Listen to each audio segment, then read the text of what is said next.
Good evening, YouTube. Wow, that was close. Good evening, YouTube. Guess who's back? Back again.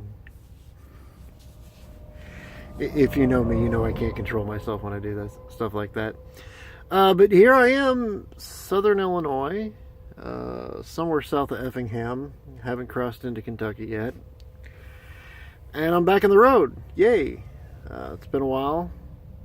It's a little uncomfortable in the truck. Especially at first, trying to get out of Chicago with a snowstorm barreling down on us. I was not, was kind of nervous, I guess we'll say.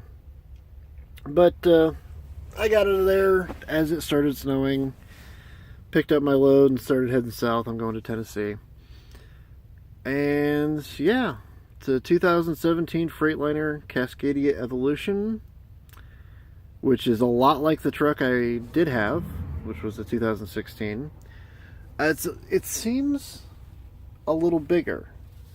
I don't know what they changed between the 2 years, but it seems like it's maybe 4 inches longer in the sleeper. I know that doesn't sound a lot to anybody, but it feels bigger, roomier, more comfortable, more spacious. So that's a good thing.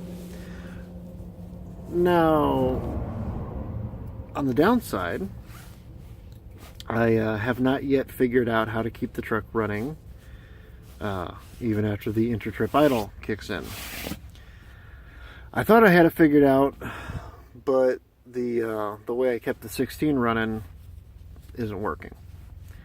So when I get done talking to you guys, I'm going to crack open the manual and see what's going on, how to override that inter-trip idle. Probably hearing those trucks zooming by. You stop at 10:30 at night and there's really nothing to, no parking. So I'm not on the side of the interstate, technically. I'm technically in the rest area, or the rest area. I'm on the ramp. What are you going to do this time of night, right? But, it should be okay. My bunk heater isn't working either, so I might get kind of cold tonight. I don't know. If I get too cold, I'll just start the truck and, warm up. Because actually right now it's a little too warm in here.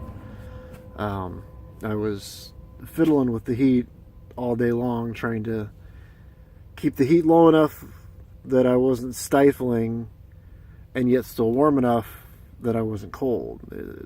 Very fine balancing act, was not working well. But, it'll get better. I'll get this thing's bunk heater working. I have an inverter in this truck,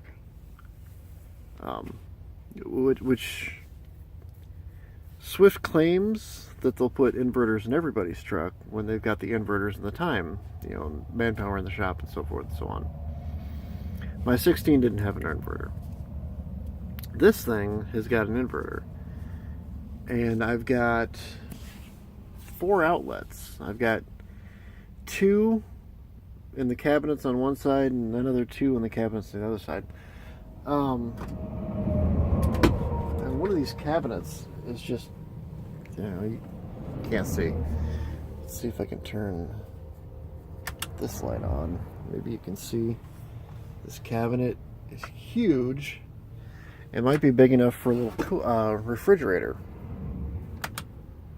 Oops. There we go. Don't want to run the batteries dry. Parking overnight, that'd be embarrassing. But all in all, it's a nice truck. No mechanical issues.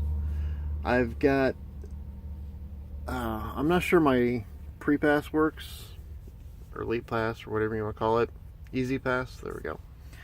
I'm not sure my easy pass works. I've only gone by one way station and it was closed, but it didn't go off. Usually when the way stations are closed, they'll go off with a pass by signal. It didn't this time. Now sometimes they turn them off Yeah, this is definitely wider than the last, longer than the last sleeper. I don't know where they got the room from, but it's definitely longer than the sleeper. And like I say, it's at least a couple inches. Let's see, what else is different about this truck? Oh, if you'd been in my last truck, you would have known that my top bunk didn't have a mattress in it. This time, it does. My bottom bunk also has a mattress, and it's actually the right size. My last truck, when I got it, didn't have any mattresses in it. I got a mattress for it from the parts counter there in Memphis where I got the truck. And the mattress was too wide and not long enough for the bunk. I think it was a Kenworth mattress maybe, I don't know. But this mattress was here when I came in and it fits properly. Yeah, so, mostly good.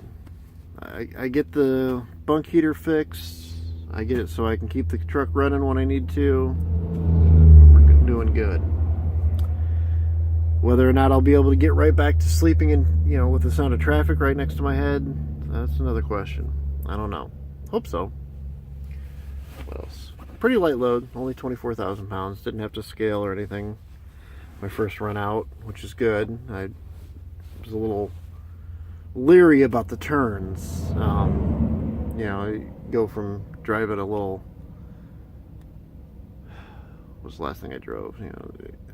Equinox, which is smaller than the cab of the truck, to this, 18-wheeler, 70-foot long vehicle. Is a bit of a change. But I'm getting back into the hang of things. I was off for 2 months. I feel it on the road, but I'm getting back into things. Oh, I'm going 65 now. The company upped their speed in December. Or actually it was the end of November.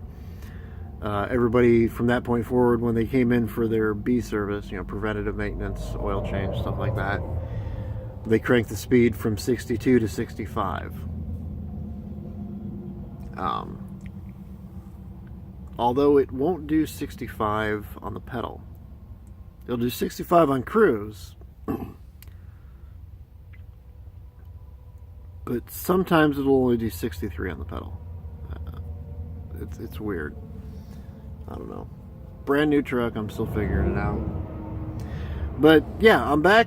The videos will start maybe not every night, but I'll try to do it more nights than not.